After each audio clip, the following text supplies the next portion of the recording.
Oryx Islam. Islam, esprit et pratique. Une émission de Younes Yabi, présentée en compagnie de Dr Shawqi Al-Azhar.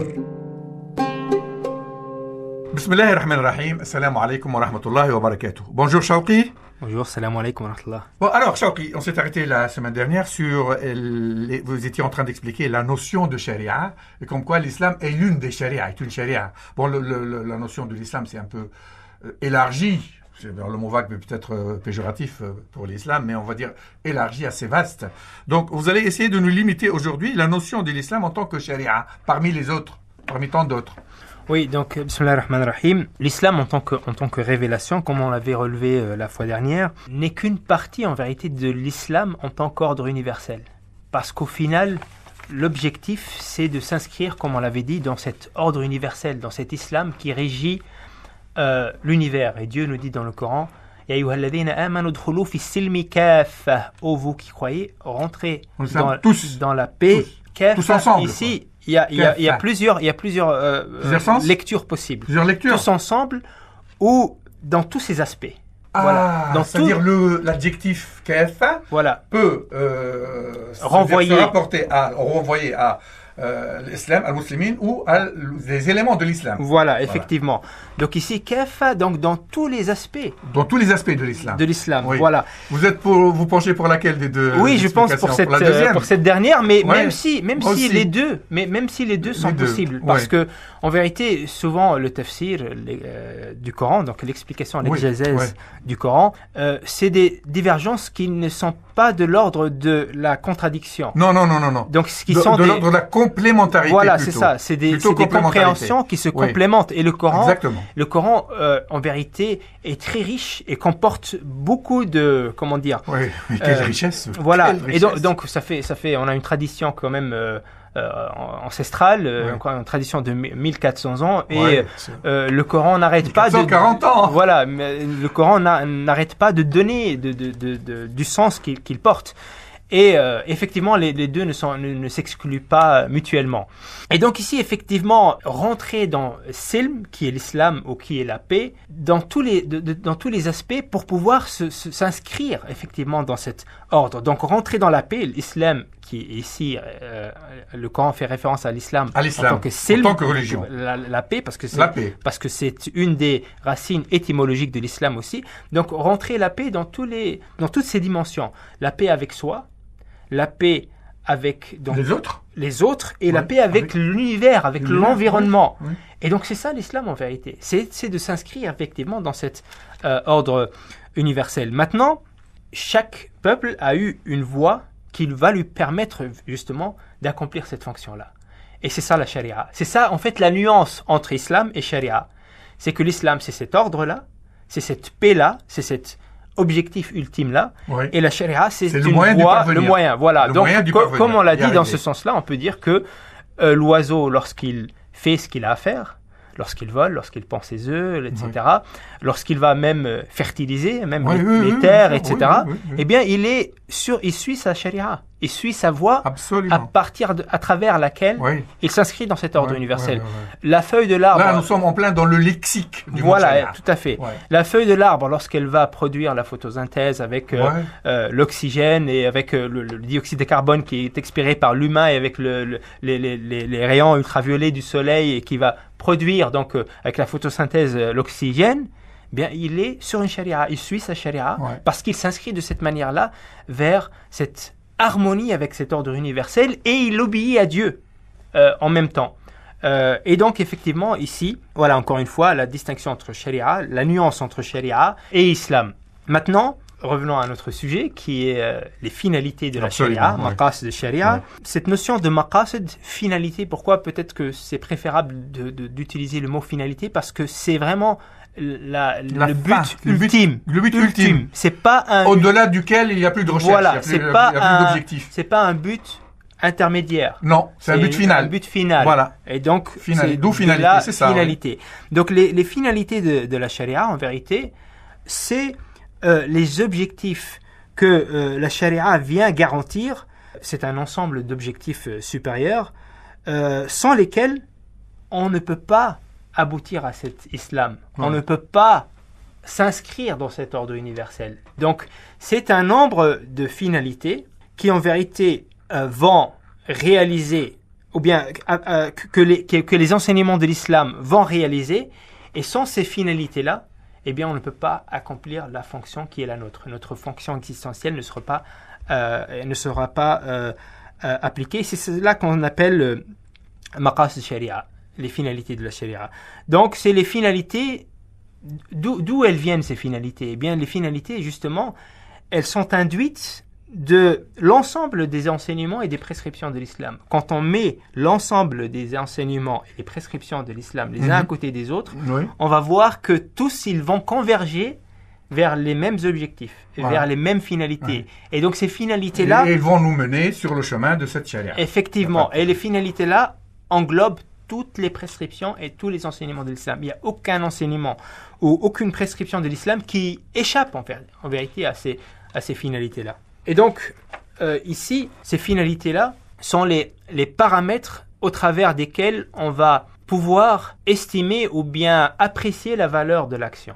Parce que une action qui contribue à ces finalités-là, qui contribue à une finalité qui va me permettre d'être fidèle à ma mission, c'est une action qui sera qualifiée d'éthique.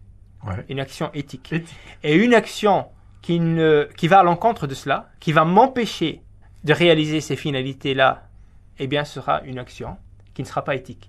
Et donc, en vérité, ici, ces finalités-là vont servir effectivement de paramètres pour évaluer les actions, pour évaluer le comportement. Ici, on a le fiqh, la jurisprudence qui s'intéresse aux actions apparentes, qui s'intéresse à la comportement, au quotidien, on va dire. Voilà, le comportement spécifique, la manière dont je vais prier, la manière dont je vais faire mes transactions financières, ou la manière dont le contrat de mariage... comment élaborer le contrat de mariage, quelles sont les règles, l'héritage, etc. Qu'est-ce qu'on va inscrire dans ce contrat, l'héritage, voilà. Bien sûr. Donc le fiqh s'intéresse au zahir, à l'apparent. Mais ne s'intéresse pas forcément aux finalités qui vont être réalisées à travers cette action apparente. Donc le fiqh en vérité est un paramètre qui va garantir que l'action dans l'apparence est éthique. Alors que les maqasid, c'est un paramètre qui va garantir que l'action dans sa profondeur est éthique. Parce que, par exemple... Donc vous avez l'action dans son apparence et l'action dans ses profondeurs. Voilà. Il y a une structure de surface, comme nous on appelle ça en linguistique, une structure de surface et une structure profonde. Tout à fait. Nous sommes en plein... C'est parallèle, quoi. Tout à fait, tout à fait. Et donc, par exemple, la prière, le fiqh va s'intéresser aux modalités de prière, comment je vais lever mes mains, est-ce que j'ai mes ablutions, etc.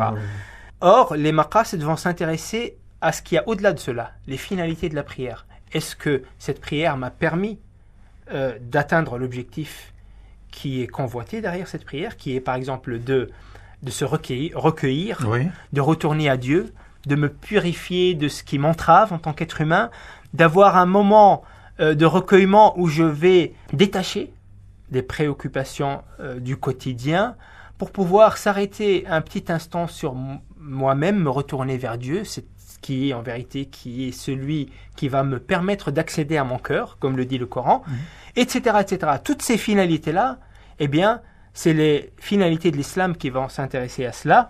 Et donc, de ce fait, avec le fiqh et avec le maqasid, on a deux paramètres. L'un qui va garantir que l'action est éthique dans sa forme et l'autre qui va garantir que l'action est éthique dans son fond. Si j'ai bien compris, est-ce que le fiqh dépend des maqasid? Les deux sont interdépendants, bien sûr. Ils sont interdépendants tous les deux? Bien sûr. Il y en a un qui dépend un peu plus de non, les deux sont interdépendants dans le sens où, au final, les maqasid, d'où ça vient? Comme je l'ai dit précédemment, quand on prend un ensemble d'enseignements d'ordre pratique et on les met ensemble, il y a une finalité qui va se dégager de tout cela. On va mettre tout cela l'un à côté de l'autre et on va se rendre compte qu'en vérité, tous ces éléments-là, tous ces enseignements-là pratiques convergent vers un même objectif. Et donc cet objectif, d'où il vient, d'où il provient? Il provient du fiqh ou bien il provient des actions, des enseignements d'ordre pratique.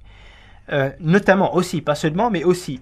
Et après, ça devient aussi un régulateur qui va réguler ces actions-là. Donc vous voyez que ça va dans les deux sens. Il y a une dialectique entre le fiqh et les finalités. L'action particulière et le principe qui va englober cette action-là. Et donc, les maqasid sont en vérité quelque part un cadre de référence global qui va me permettre d'inscrire les questions détaillées, les questions spécifiques, les questions particulières de l'islam dans quelque chose de beaucoup plus large, de beaucoup plus holistique ou global. Plus vaste. Donc, les finalités de l'islam, vous avez dit qu'ils sont interdépendants avec le fiqh. Oui. Mais le fiqh, c'est le côté pratique. C'est-à-dire, il faut être bien muni en fiqh, bien formé en fiqh pour pouvoir gérer le quotidien des musulmans. Là, on rentre dans les législations, n'est-ce pas? Tout à fait, oui. Tout à fait. Mais voilà, les disciplines, les sciences religieuses, les sciences islamiques, comme le fiqh, donc la jurisprudence, ou les finalités, ou la théologie, la spiritualité, etc. Tous ces éléments-là sont ontologiquement de fait interdépendants. Parce que tous ces éléments-là, en vérité, découlent de la révélation. Donc, le fiqh, d'où ça vient? L'islam, l'ensemble de l'islam, de la religion musulmane, de la révélation musulmane, est constitué de 3 choses. Et il n'y a pas de 4e. Oui. Première des choses, c'est les enseignements qui relèvent de la foi, donc de la conviction intellectuelle. Deuxième composante de l'islam, c'est des enseignements qui relèvent de la pratique, qui relèvent de la pratique, c'est-à-dire des choses auxquelles je dois être fidèle dans mon comportement. Les enseignements auxquels je dois être fidèle dans mon comportement. La troisième composante de l'islam, ce qui relève de l'état spirituel. Donc les choses auxquelles je dois être fidèle spirituellement. Par exemple, l'intention que j'ai, la confiance que j'ai en Dieu, etc. Toutes ces choses-là, ce n'est pas des choses qui relèvent en premier lieu de la foi ou de l'action, mais qui relèvent de l'action du cœur, donc de la spiritualité. Maintenant, le fiqh, c'est quoi? Le fiqh, il s'intéresse à une de ces 3 composantes. Donc, encore une fois, ces 3 composantes englobent tous les enseignements de l'islam. Qui est la pratique. Voilà. C'est ça? Voilà. Donc, ces 3 composantes englobent tous les enseignements de l'islam. Il n'y a pas un enseignement de l'islam qui échappe à ces 3 composantes.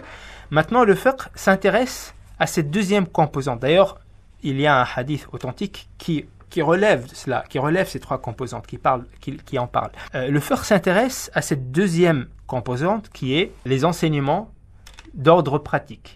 Donc, premièrement, on a ce que Dieu nous demande de faire intellectuellement. Deuxièmement, ce que Dieu nous demande de faire pratiquement. Et troisièmement, ce que Dieu nous demande de faire spirituellement. Avec le cœur.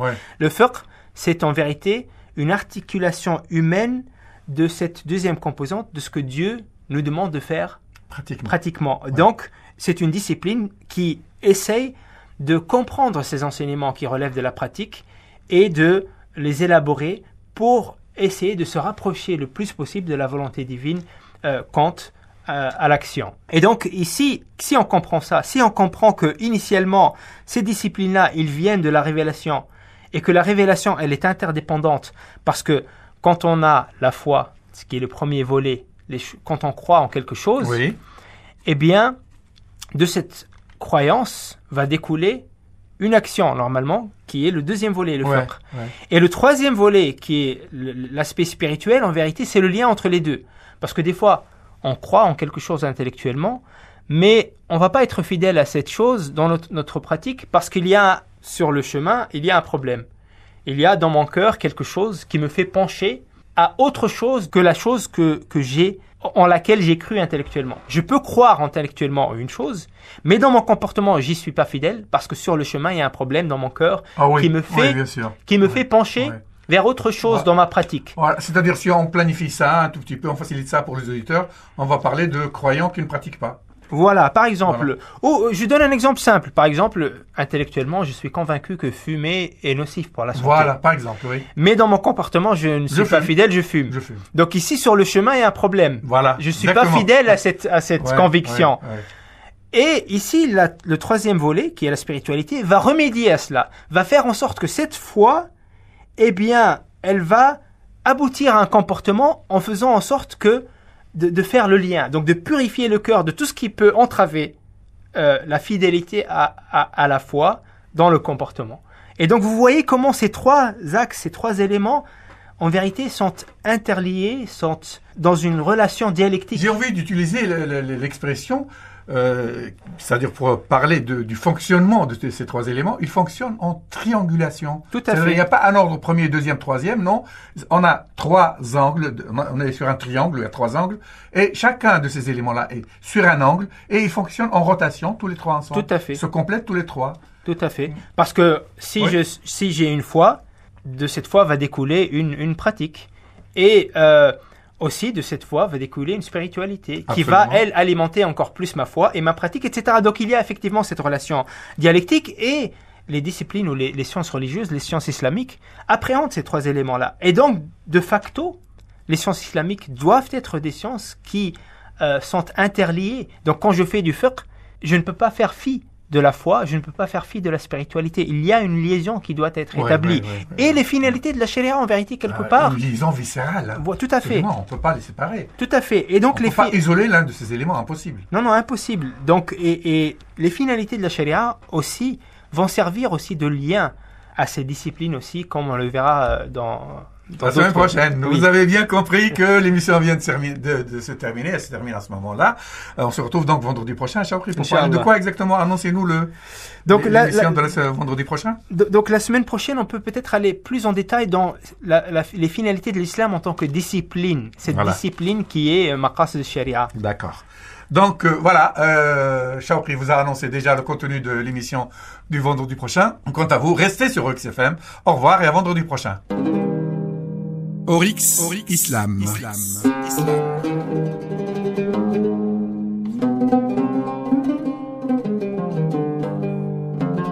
L'islam, esprit et pratique.